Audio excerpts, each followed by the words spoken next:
So I'm going to start out just by giving you a timeline. So it's 42 years between the time ADA1 SCID was first reported and ADA2. And these are just not the main highlights, but they're relevant to what I'll talk about. So ADA2 was discovered a few years later and reported by the physician who treated the first patient, and this was found in extracts of the spleen of that patient. And then there were a number of reports of it in plasma and elsewhere. In 1996 was the first report of a so-called insect-derived growth factor, which later was called adenosine deaminase growth factor. And that is a very nice paper. Talk a little bit more about what they found.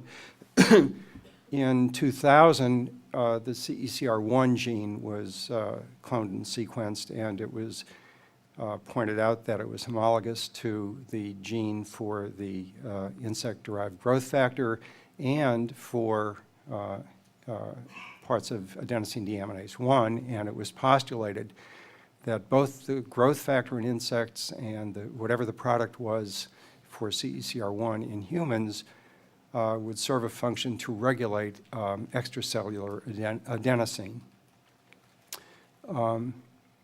In 2005, Zavyalovs reported that ADA2, purified from plasma and sequenced, was the product of the CECR1 gene and was the homologue of the insect-derived adenosine deaminase growth factor, and proposed again that ADA2, like ADAGF, was a secreted growth factor and served to regulate the concentration of extracellular adenosine. Just a quick summary of differences between the ADA1 gene and protein. So two different structural genes, different size subunits. Whoops, wait a minute, is this working?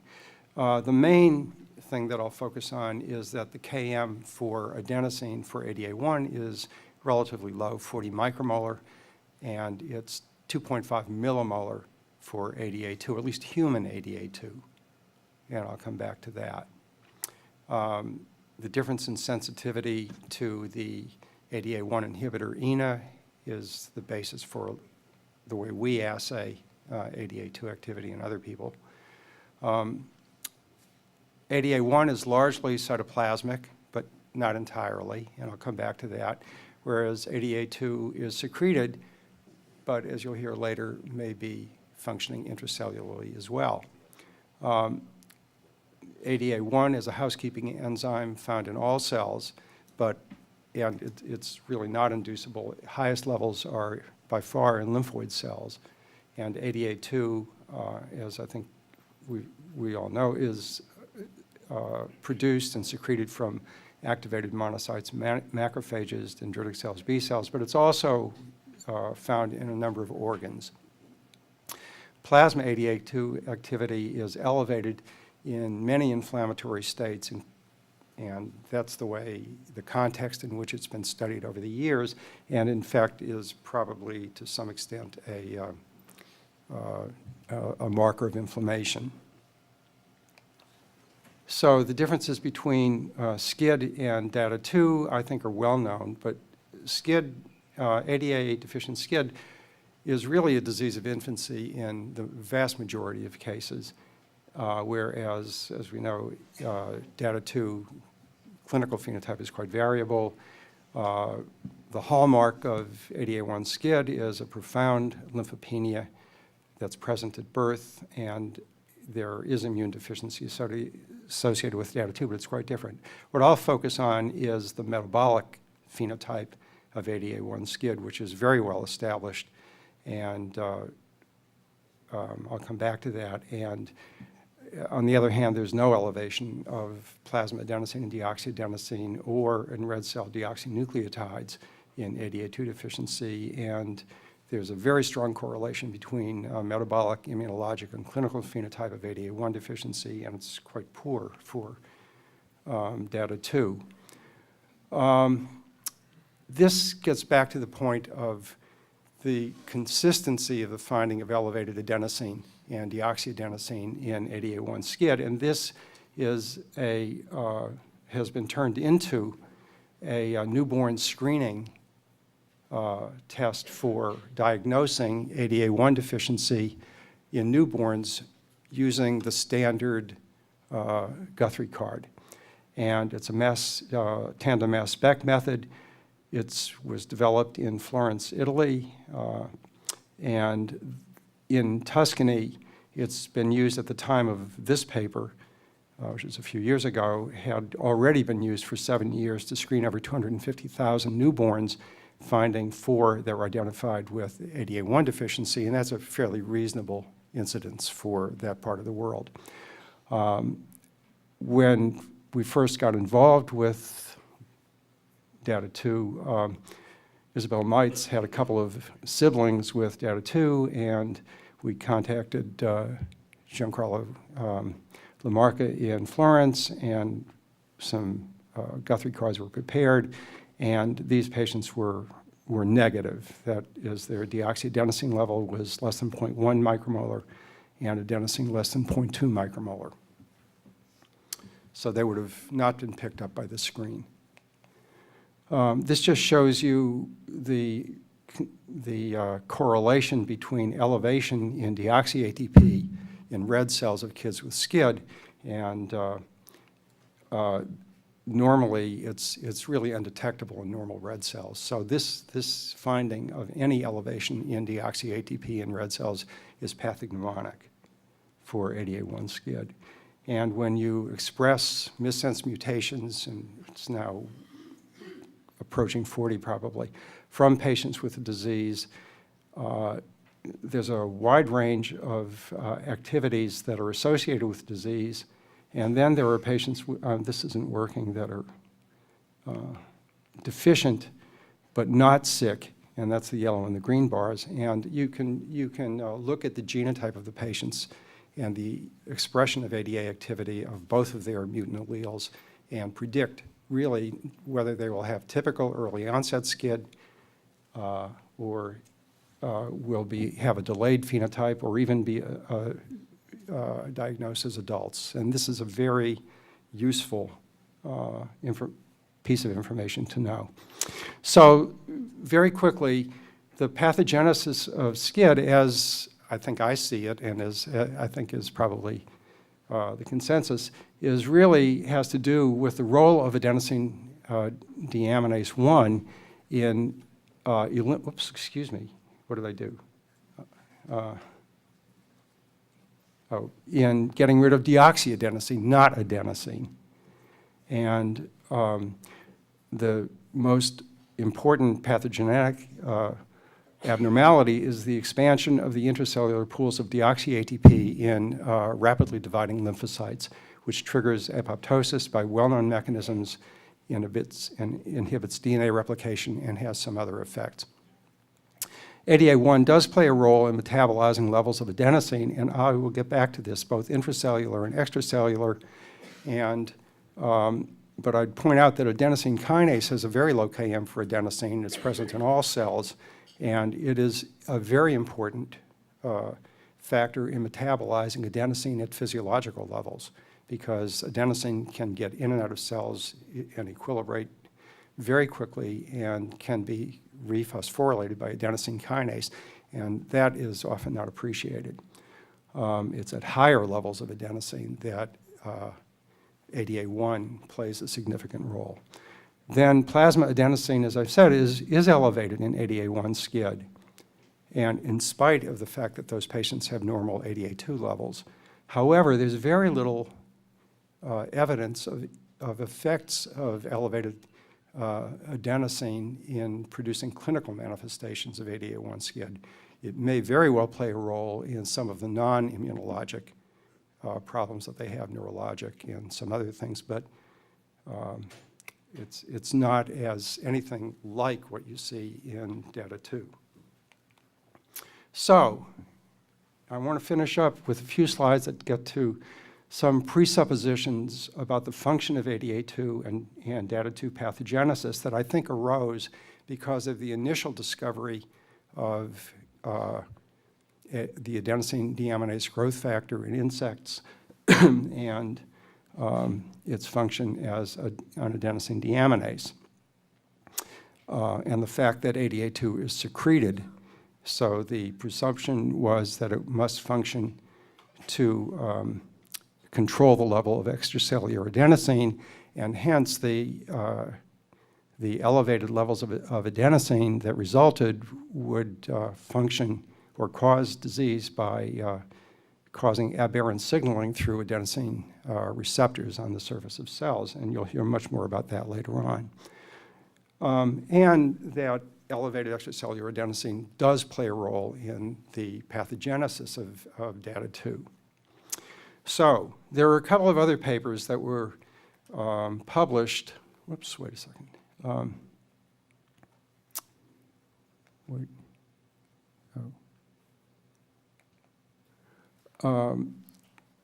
Around 2001 and 2002 that I think were very important and that are not often cited in the discussion of what ADA2 does and what the pathogenesis is of ADA2. And the first one showed that adenosine deaminase activity of insect-derived growth factor is essential for its ability to function in an assay for growth stimulation. And the second paper is related to that. And, well, the first paper showed, for I think the first time, that in fact the adenosine deaminase activity associated with the insect-derived growth factor was more like ADA1 than what we think of as human ADA2. So the Km was very low for adenosine. It was 50 micromolar for adenosine, 26 micromolar for deoxyadenosine, very similar to human ADA1, which is cytoplasmic. And the growth factor stimulation assay, in other words, you would take purified insect-derived growth factor and add it to insect cells growing in fresh medium, and it would stimulate the growth of those cells. That's the basis for calling it a growth factor. The second paper here showed, again, and now using Drosophila ADA growth factor, which has similar properties to the original one, it's got a low Km, that the reason it appeared to stimulate growth is that fresh growth medium for insect cells is made up with yeast extract. And yeast extract contains a lot of adenosine. And adenosine was inhibiting the growth of those cells. When you added purified insect-derived growth factor back, what you were doing was eliminating that adenosine, so you were detoxifying the culture medium. If you used minimal growth medium, which didn't have yeast extract and no adenosine, adding the insect-derived growth factor had no effect on growth. And if you added back adenosine to the minimal medium, you inhibited growth. So this harks back to a paper published in 1993 in Science that was one of the first attempts to explain the absence of lymphoid cells in kids with ADA1 deficiency.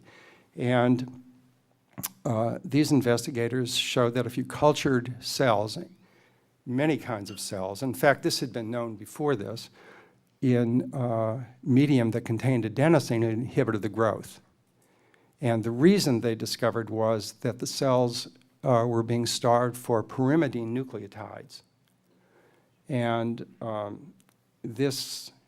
they proposed that this would explain the absence of pyrimidine starvation would explain the lymphopenia present in kids with ADA1 deficiency.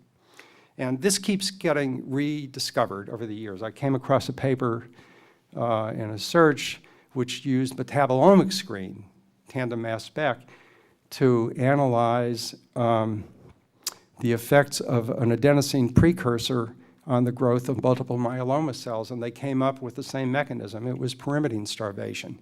Now, I will point out that this is true. This is a real phenomenon, but it has no role in the pathogenesis of ADA1 SCID. The reason for that is you can circumvent this type of toxicity with cultured cells just by adding uridine. And in vivo, there's plenty of sources of uridine. So you're cross-feeding cells without ADA deficiency with uridine, so you don't see an effective, in fact, kids with ADA1 SCID were treated with uridine in an attempt to correct the problem, and it didn't work. So finally, I want to get to one piece of data. If you measure adenosine deaminase activity in plasma, it's not only us, it's anybody who has really done this with an assay that measures ADA1 activity in the presence or absence of the inhibitor ENA, you find that there is a certain amount of ADA2 activity. It's the predominant adenosine deaminase activity in plasma, but there's always some ADA1. How it gets there isn't clear. It's not a secreted protein. It is found extracellularly bound to a cell membrane-associated protein called CD26, and maybe that's the source. But it's there. If you get a lot of hemolysis, of course, it's an artifact, but even when there's not hemolysis, it's there. So that activity is measured at saturating adenosine concentrations for both enzymes, which is extraordinarily high. It's 17 millimolar in our hands. Other people use different levels, but it's very high.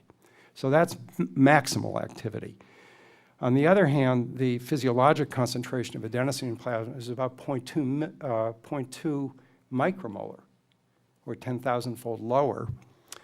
And we did a little bit of an experiment using adenosine at 20 micromolar. That's 100 times normal, or physiologic, but people have postulated that, and shown in some cases in animal studies, that at the sites of inflammation, or maybe in the tumor microenvironment, adenosine levels increase quite substantially, maybe get into the micromolar range.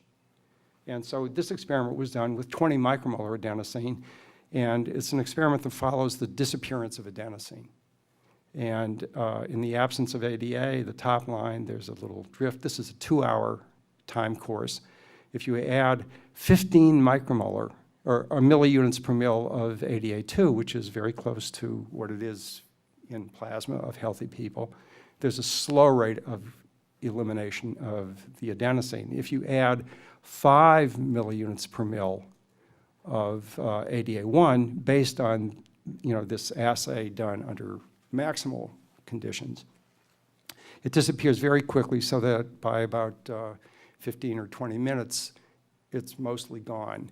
If you mix ADA1 and ADA2 at those concentrations, adding ADA2 at 15 milliunits per mil does nothing. So basically, it's not contributing in a situation where that amount of ADA1 is present extracellularly. So finally, in summary, I think from my viewpoint, there's very little basis for implicating human ADA2 in controlling the level of extracellular adenosine, and that there's really not any evidence that elevated extracellular adenosine or of intracellular deoxyadenosine nucleotides in patients with ADA2. I will just, in closing, say that we are collaborating with Ivona and David Beck from the NIH and doing a metabolomic screen in a complicated way to try to see if there might be a different substrate for ADA2 that could be elevated in patients with ADA2. I think it's very unlikely we'll find anything, but we're at least making the attempt. So I will close. Thanks.